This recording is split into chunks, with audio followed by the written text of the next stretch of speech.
Synthetics, the man-made fibers.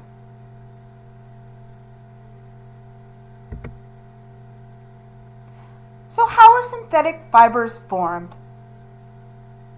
All synthetic fibers are made via chemical synthesis instead of being created by natural means, like being grown by a cotton plant or sheep. Thus, they are known as man-made fibers. Synthetic fibers are formed by extruding fiber-forming substances through a spinneret. This process is shown on the left. This is the spinneret, and these are the synthetic fibers being extruded. From here, they will be spun together to form a yarn, which will be used to create a synthetic fabric. The process of creating synthetic fibers is a process known as polymerization. This makes all synthetics a type of polymer. So what is a polymer? All synthetic fibers are types of polymers. Polymers are long chains of chemical compounds that are linked together by a process called polymerization. The synthetic polymers used to make fabrics are created, then spun together to create a yarn, which is then woven into a fabric. On the right, we can see the polymer that is used to create nylon. Here is the chemical formula for it, but here is a nice visualization of a polymer. As we can see, many little chemical molecules are linked together in a long repeating chain. This also makes DNA a type of polymer, as it links together chemical compounds in a long chain.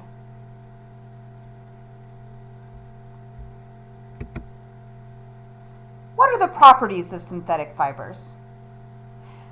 All synthetic fibers are very easy to care for and to wash. It will not shrink. Typically, they are much cheaper than their natural counterparts.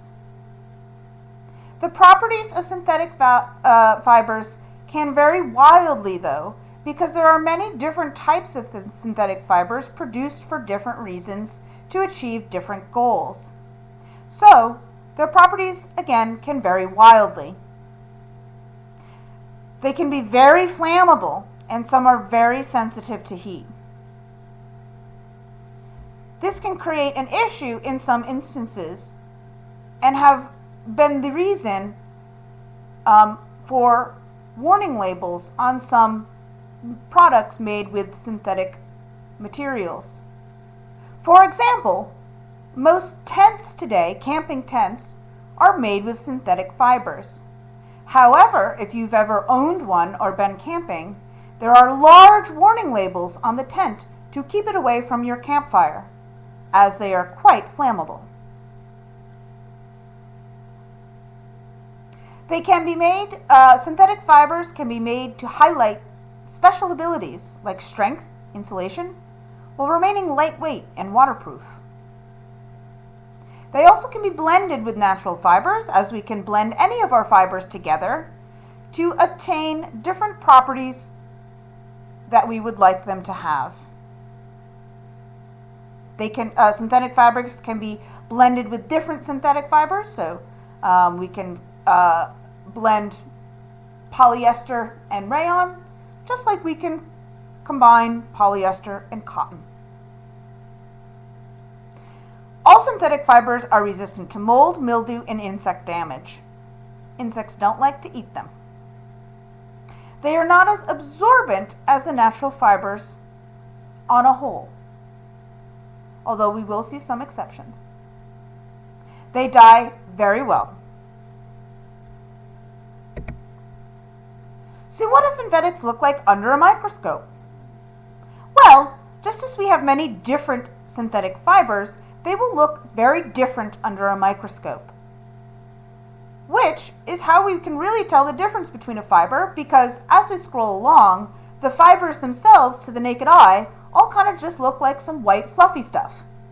But under a microscope, they do have different properties. They can sometimes look very similar to another, but they do have differences. It is easiest to tell the difference between synthetic fibers and natural fibers because of the uniformity of synthetics. Natural fibers will have irregularities in their textures, their thicknesses, and other qualities under a microscope. However, synthetics will be wholly uniform. And they tend to not have much of a surface texture, like, say, the scales of a wool fiber have.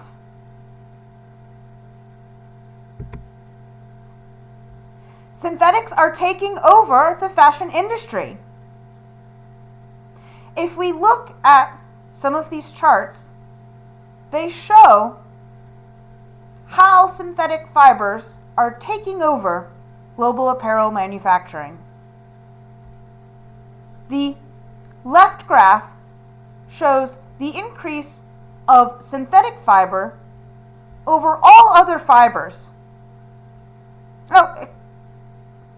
Here, so synthetic fibers, as we'll learn, are a relatively new invention, whereas our other fibers can really be traced back, with cotton and wool, can be traced back to really the dawn of humanity, so old that we have no idea who or where or how it was even first invented. The first fiber we really have, natural fiber, is with silk. We have a little bit of the origin story with the empress who supposedly invented the method of harvesting and weaving silk, but still, that was many thousands of years ago. Synthetics really started in the early to mid 20th century. A little bit by late 19th century, but commercial viability didn't really take place until mid 1900s. That's where we see it sort of starting here. And then by the 70s, we see it really taking off. And then by sort of the 80s into the turn of the century, it has skyrocketed and overtaken all other fibers. Now, more synthetic fibers are produced than any other natural fiber. Here, we can see the consumption, which would basically mean its use in fabric and in clothing as compared to our natural fibers. This graph starts much later, only starting in 1992, and goes to about the same time.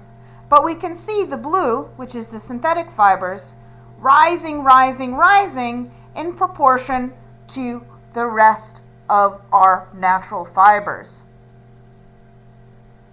Today, most of our garments or our wardrobes have a substantial synthetic presence.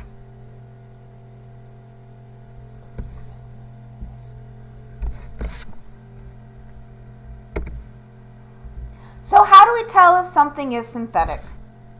Well, this can be one of the easiest burn tests to tell. Synthetics burn in a very unique way from all the other natural fibers. First, it burns very readily. As we saw with silk and with wool, they are a bit hesitant to burn, especially wool. Cotton burns readily, but synthetics burn even better. A thick black smoke is produced.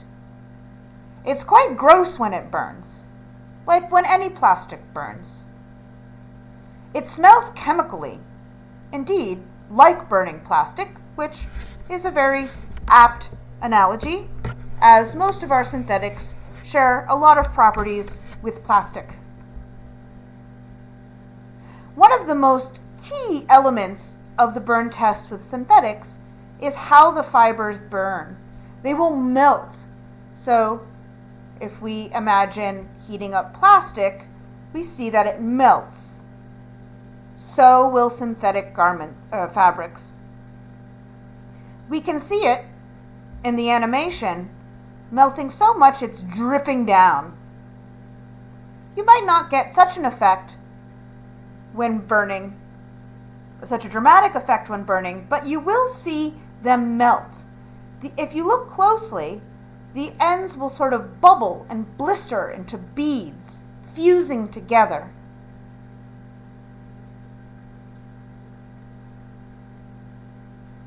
It is quite distinctive.